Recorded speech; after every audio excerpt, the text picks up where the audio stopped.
قصة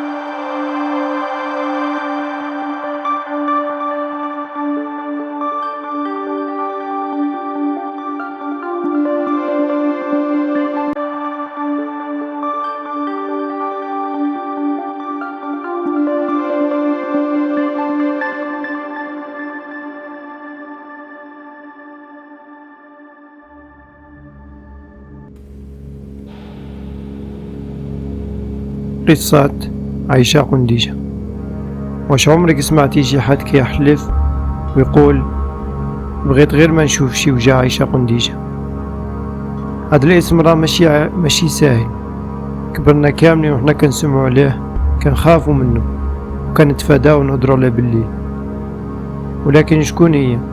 واش فعلا موجودة ولا غير خرافة دارجة؟ خليني نحكي لك القصة. وقعت في واحد القرية نائية، واللي قالوا الناس ديالها أنهم شافوها وعاشوا الرعب بعينيهم.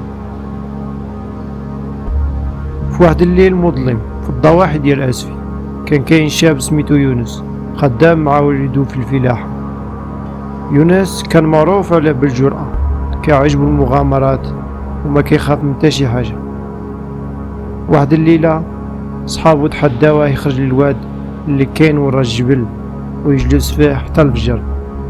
قالوا ليه إلا كنت راجل ديال بصح سير جلس تماك، راه تيقولوا عيشة قنديشة كتخرج في داك البلاصة. يونس ضحك وقال لهم ايوا وغادي تخلعني جنية.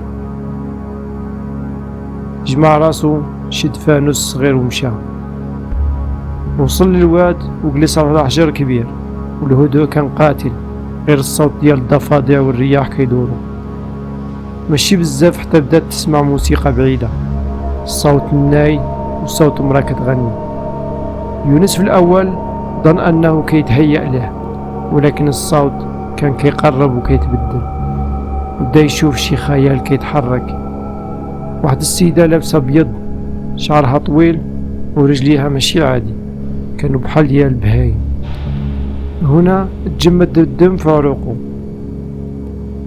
السيدة قربت ليه وبالصوت الناعم قالت له علاش جيتي لهنا بوحدك؟ يونس وقف وحاول يرجع اللور، ولكن رجليه تسمرو ما قدرش يتحرك. هي قربت وبانت ملامح ديال وجهها جميلة، ولكن في عينيها نار. قالت له تبعني وغادي نعطيك مال ما حلمتيش به. حاول يونس يقرا المعوذات، ولكن الصوت ديالو كان كيختفي بحال اللي شي حد كيكمم فمو. هي مدات يديها، ولكن قبل ما تلمسو جا واحد الصوت قوي من بعيد. اعوذ بالله من الشيطان الرجيم. كان واحد الراجل كبير معروف في القرية سميتو الحاج علال، فقيه معروف. سمع القصة ديال التحدي وتبع يونس بلا ما يقول له. عيشة قنديشة غير شافتو خرجت واحد الصيحة قوية وتبخرت قدام عينيها. يونس طاح مغمى عليه، وفاش فاق مبقاش هو نفس الشخص. سكت، مبقى كيهدر، مبقى كينعس في الليل، وداروا له الرقية بزاف ولكن ما تعافاش مزيان. من داك النهار ولاد القرية كيحلفوا انهم مبقاوش يقربوا لداك الواد. ولكن واحد كيسمع القصة كيبدا يتساءل، واش عيشة قنديشة فعلا كتسكن معنا وسط الجبال وسط الماء وسطنا، ولا غير خيال جماعي جبدته الخرافات القديمة؟ لكن إلا كنت كتعتقد أنها غير خرافة، جرب تمشي للواد بوحدك في الليل وشوف شكون يجي ينجيك.